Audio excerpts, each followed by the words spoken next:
incidents involving private companies and government websites. Details from Nico Bawa. The NBI Cybercrime Division surrounded these two men in a hotel in Manila in a cyber hot pursuit operation.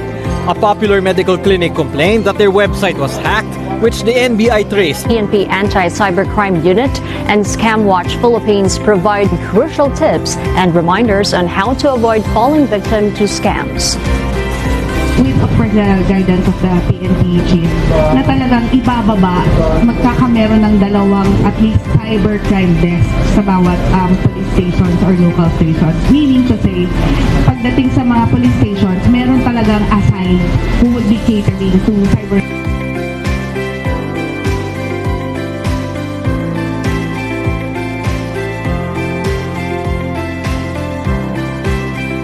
Nakakaapekto ba ang cybercrime sa mental health ng isang tao?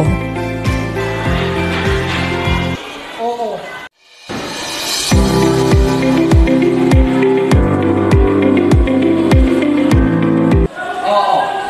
Sino-sino ang madaling aapektuhan ng cybercrime? Mga taong may problema sa mental health. Mga kabataan. Mga taong nangungulang sa edukasyon. Ang cybercrime ba ay nakakapekto sa high school adult